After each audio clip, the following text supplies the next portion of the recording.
What's up, Tribe? It's good to see you guys.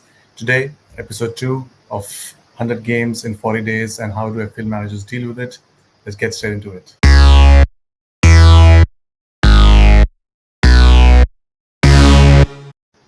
Today, the factors that we're going to be considering today will be the rotation risk players, the teams that have been substituting a lot, the teams which have not been substituting a lot. Uh, we will be looking at those kind of teams. And secondly, we'll be looking at the players who are at the brink of suspension in terms of the yellow cards. And since the games will be coming thick and fast in the next 10 game weeks, which are the players and which are the teams who have taken the most number of yellow cards, and which are the players who are on 4 yellow cards or 3 yellow cards, and could be in the danger zone as far as getting that 5 yellow cards is concerned.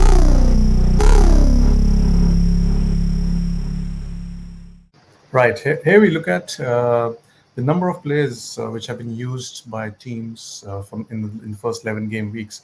Now, these 5 teams are the bottom 5 teams in terms of the number of players that they've used, which means that these 5 teams have used the least number of players. Right up there, Burnley with 18 players, followed by Wolves, which are the same number. Crystal Palace is at 19.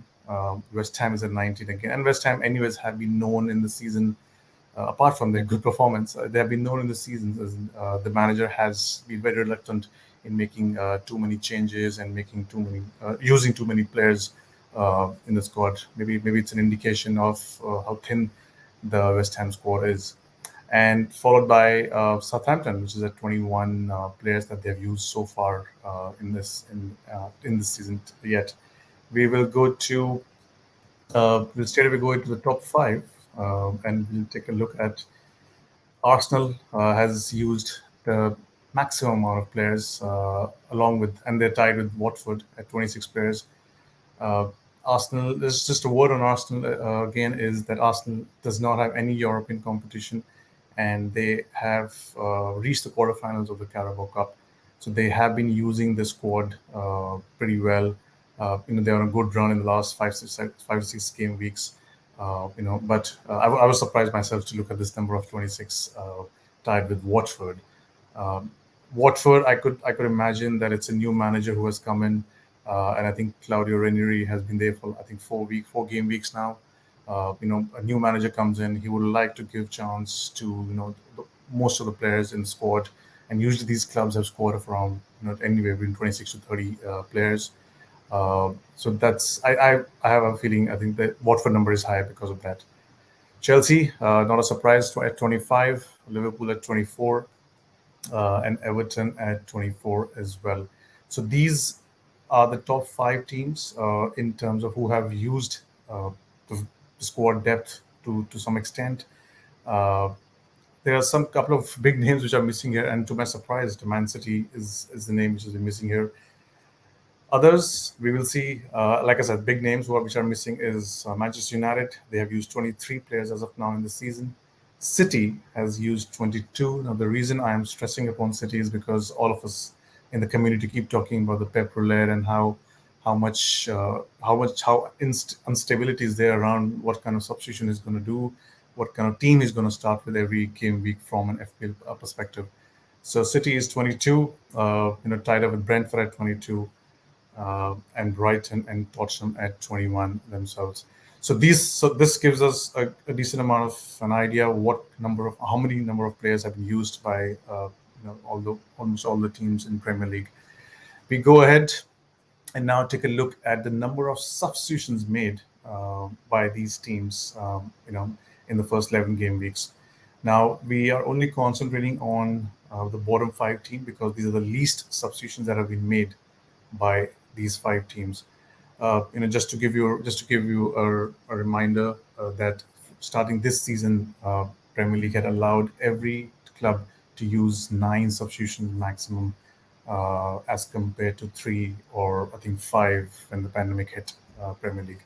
So 9 substitutions, but these are the bottom 5 for the teams that have used the substitution, in a very very constrained way. West Ham 26. It's It's no big news. It's not even a piece of news that West Ham is at the bottom most. Like I said before, David Moyes is or has not really used his substitutions. He hasn't used all his substitutions till now. Tottenham and City is at 27. Again, not a surprise with City. Leeds at 29 and Crystal Palace at 29. So these are the bottom five teams when it comes to the number of substitutions that they've made in the first 11 game weeks. Now, the more interesting stat here is the minutes. So basically, this talks about the average minutes played by any substitution that has been made by the team or the club. Again, it's not a surprise. West Ham 9. So I'll just repeat again. So this 9 means any substitution that has been made by David Moyes in the first 11 game weeks, the average time played by that substitution has been 9 minutes. Wolves 12, Everton 14, Newcastle is at 16, and Crystal Palace at 17. There's an asterisk next to Crystal Palace is because Norwich is also tied at 17 with Crystal Palace. So this data kind of gives us a picture of West Ham. Not even, first of all, David Moyes not even using the least amount of substitutions, and whenever he has used substitution, the time that is given to those subs has been the least. So this is quite an eye opener in terms of, and I hope this is going to help managers across the community to take an informed decision going forward, entering into the frenetic season.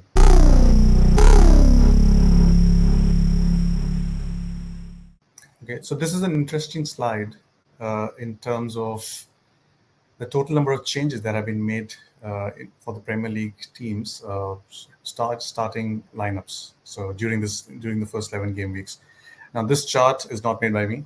This chart has been made by Anna Woodberry, and she does a superb job in keeping a track of the changes that each club or each team makes on a game week to game week basis. So why this chart is so significant is that there are two arrows, if you could see there, game week 4 and on top of game week 8 bar. Now, they are the two tallest bars in this particular graph. Now, what it shows is that the maximum number or the highest number of changes are usually made in the starting lineups from the previous game week right after the international break. This data might not be pertaining to why we are making this video in terms of beating the congestion in the next 10 game weeks, but for the very next game week, which is just 3 days from now, this data is I found it absolutely critical, because what happened right after the second international break was there was a huge amount of players who did not start. And I remember my team, I think 3 or 4 players didn't start, and the bench came into the picture. Now, having said that, now this is the time to also look at your bench, because not just because of game week 12 and this particular data by Anna, also because of the 10 game weeks that are going to come thick and fast going forward in the next 30 to 40 days. And just in case if your main 11 player did not start, you need to have a solid bench. So do follow her. She's Anna Woodberry on Twitter, and she has her own website called Football Analytics. It's ANNA analytics.com. She does some amazing work.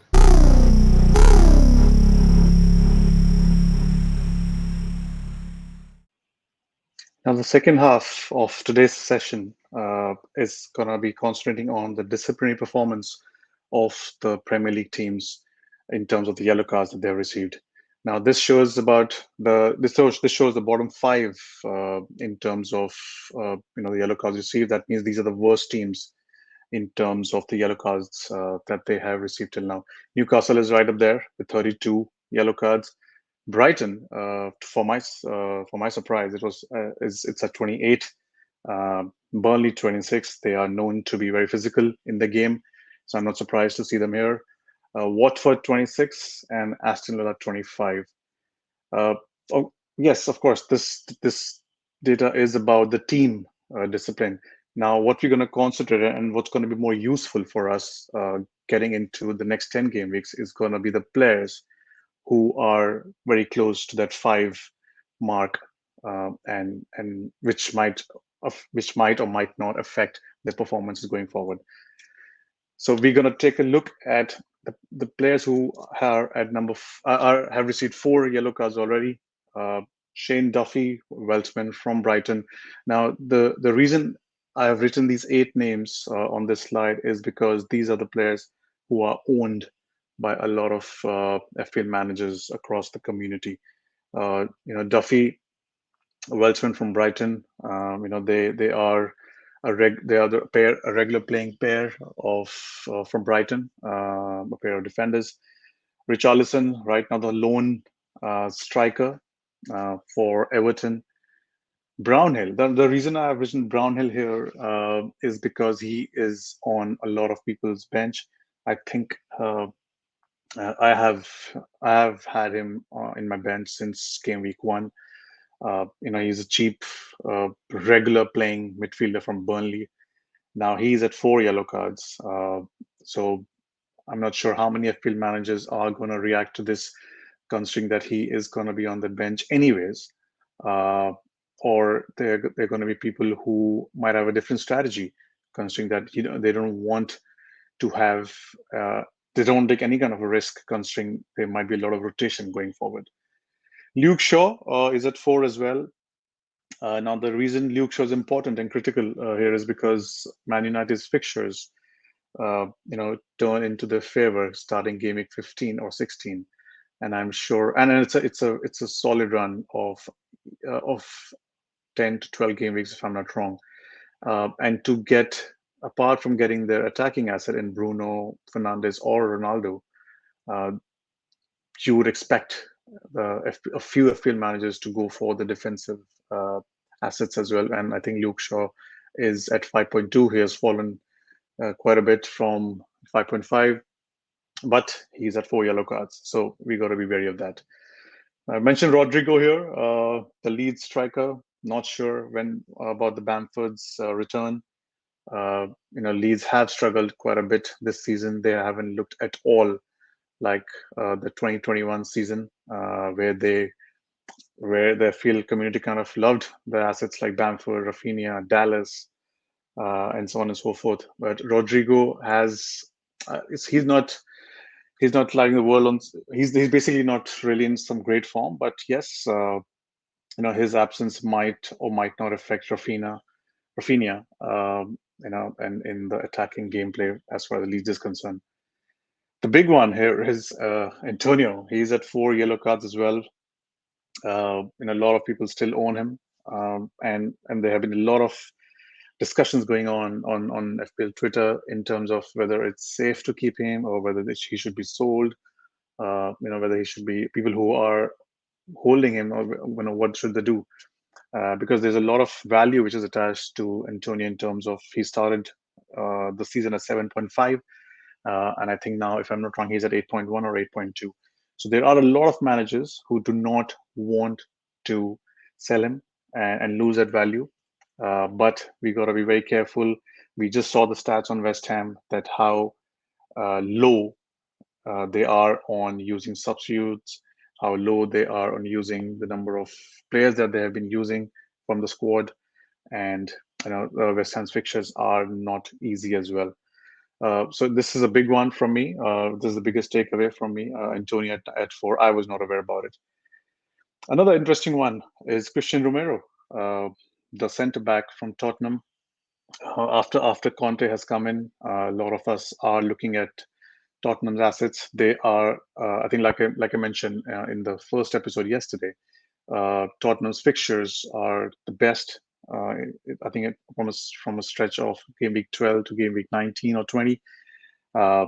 Christian Romero is a cheap defensive asset for to be playing in Conte's team, but he's already at 4 yellow cards, and I was not even aware that he's at 4 yellow cards already. So please be extremely careful of picking him up. There are anyways a lot of talks about how Conte uses his wing backs. So Romero is not one of the wing backs. He's the center back, and he will definitely be starting a lot of the games. So these are the eight names which could prove to be critical going forward in the next 10 game weeks. Now we're going to look at the players who are at 3 yellow cards and are 2 yellow cards away from missing a game. Gallagher, so and again, these names are the names which have been talked about a lot, which are owned by a lot of FPL managers across the community, and hence I have mentioned them here. Gallagher is a 3. He has got 3 yellow cards in 11 game weeks, so that's in the next 8 or 9 game weeks, whether he gets 2 or not, I'm not sure. But it's not maybe a deal breaker for a lot of people who are looking to get him in, or who already have him in. Maybe they might want to take a risk. But this again stresses on the fact that you need to have a good bench. Whether you have cheap assets on your bench, or whether you are willing to take a risk of putting a expensive asset in the bank, doesn't matter. If you want to stick with these players on this list, you need to have a solid bench and not just a player who is just going to give you a point or two. Wilson at 3 again. A Wilson bandwagon might start very soon if he bangs in a goal or 2 on the weekend. He's I think right now the best asset in the differential category. I think he's around 2.2% owned. He loves playing for Eddie Howe. They have a special relationship. He has done extremely well under Eddie Howe. So a lot of people are looking at him to get him in. I think after game week 12. But if somebody's looking at a solid differential call, Wilson is the name. But he's a 3 yellow cards, and the fixtures aren't too easy as well. So please be very, very. Rafinha is a 3. I remember he getting a yellow card in the last game when he scored and he removed his jersey. He got a yellow card for that. A lot of owners weren't happy. So he's a 3 as well. Not really sure whether he's going to get 2 more. He's that kind of a player who gets fouled more rather than fouling people. An interesting one again is Cancelo from Man City. 3 yellow cards in 11 game weeks. He's a super attacking player, aggressive on most occasions. A lot of people have him. A lot of FPL managers have him because of his attacking returns, as well as City's defensive numbers, which are the best right now in the league. And he is a wing back as well, and he has already given 3 double-digit hauls. But he's a 3 yellow cards. Not too sure people are going to really deter from not buying him in or go on and sell him. But he's a 3 yellow card, which people should really take notice of. Bernardo Silva again has been in great form. He's that one player who looks amazing on the eye test, but as far as the fantasy points are concerned, he's always never. He's not loved enough by the FPL community. He's a 3 yellow cards as well. Bruno Fernandes is at 3. Now again, this is critical because, like I mentioned for Luke Shaw, he has. United will have a good turn in the fixtures starting in the next 4-5 game weeks, and he's at 3. He tends to get a little unhappy when team is not doing well, gets a foul here and gets a card here and there. So got to be wary for him. People who might want to get him in and as a premium asset. The last but not the least, Fornals, who was also on a good run. Again, a differential category asset. Similar lines with Jared Bowen from West Ham. Fornals has been in great form himself. Not as consistent as Jared Bowen, but yes, he has been giving points to, I think he's owned by around 1.5 or 2% of FPL managers, but he has been giving points to them. But he's on 3 yellow cards. If people who are trying to get into differentials and trying to make the team a little different from the rest of the community and trying to get ahead of the curve, Fornals is the guy, but he's on 3 yellow cards himself. Now, there are quite a few Man City assets here. I will look, I was just kind of looking at the numbers from the last season when this kind of a stretch started in terms of back-to-back game weeks. And last season was an aberration in terms of it started late. So the 10 game week stretch that we have this week, last season it was a stretch of 13 game weeks. And just to give you an idea, this might actually kind of cover our first factor for today, which is the rotation risk as well. So Man City in the 13 game week period last season had a proper spine. They had around 7 to 8 players who played 70% of the minutes across that 13 game week period. Now, if you can get 70% of the time of the minutes played from a Man City attacking asset, I don't think anybody in the community is going to complain, because we all keep harping about Pep Roulette and so on and so forth. So those players were Edison, obviously that's a no-brainer. Ruben Diaz, Cancelo, KDB, Rodri, not really an FPL asset, Sterling, Gundogan. Now Gundogan is another pure differential asset right there. He's not owned by too many people. I think he's below 3% owned. He had a stellar season last time around. He still hasn't really started this season. Obviously, he was injured as well. And Stones was so. These group of 7 to 8 players were the core, the spine of Manchester City in the 13 game week stretch that they had last season. Another fact: this 13 game week stretch that they had last season, this was the time when Man City made sure that the title is within their grasp, because they, in these 13 game weeks, they won 10 out of these 13 games. So if that is something to go by, please look out for Manchester City assets as part of your team. Yes, they are rotation. They come with rotation risk, but last season's numbers, if there are any indication, I think going double or maybe triple on them might not be a bad option. All right. So next episode, which is going to be the third and final episode of this series, is we're going to take a look at the manager bounce. We have already seen, Eddie Howe coming to Newcastle, Steven Gerrard coming to Aston Villa, and Dean Smith from Aston Villa, after getting sacked, he has now joined Norwich City. Obviously, Antonio Conte has been here for 2 to 3 weeks, if I'm not wrong. So in the next episode, we're going to take a deep look, a very close look at the manager bounce, if there's something called manager bounce, if there is some positive effect straight away on the teams with new managers.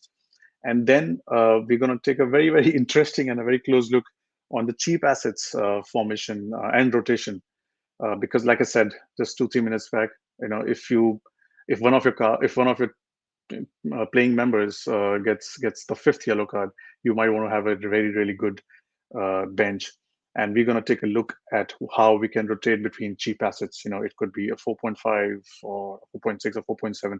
So not really, taking away too much of money from your team, but we're going to cap it to 10 million to be distributed between 2 players. So that's what we're going to be taking care of it tomorrow. Thank you so much for watching again. I'll see you guys tomorrow.